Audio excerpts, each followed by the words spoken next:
السلام علیکم پیارے بچوں، کیسے ہیں آپ سب؟ امید ہے کہ سب خیر و عافیت سے ہوں گے۔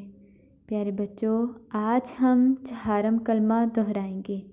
جس طرح آدھا چہارم کلمہ ہم نے پہلے یاد کیا اور آدھا کلمہ بعد میں، امید ہے کہ سب بچوں کو یاد ہو گیا ہوگا۔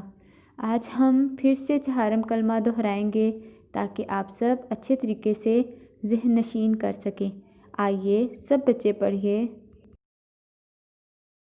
بسم اللہ الرحمن الرحیم۔ شروع اللہ کے نام سے جو بڑا مہربان نہایت رحم والا ہے۔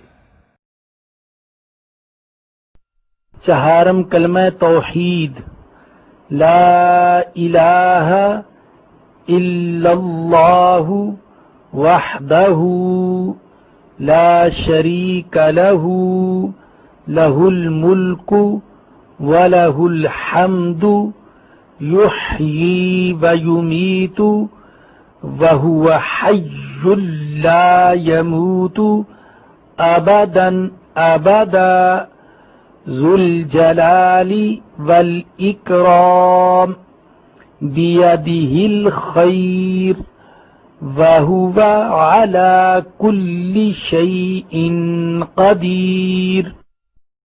ایک بار پھر سے دہرائیں گے۔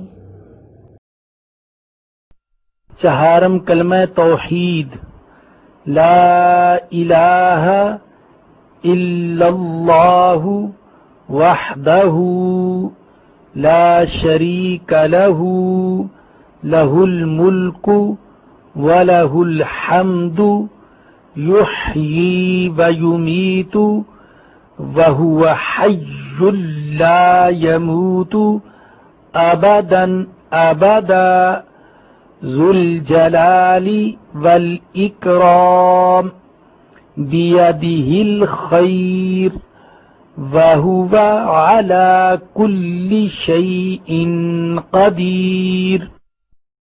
پیارے بچوں، چوتھا کلمہ بار بار دہرائیں تاکہ آپ کو اچھے طریقے سے ذہن نشین ہو سکے۔ اللہ حافظ۔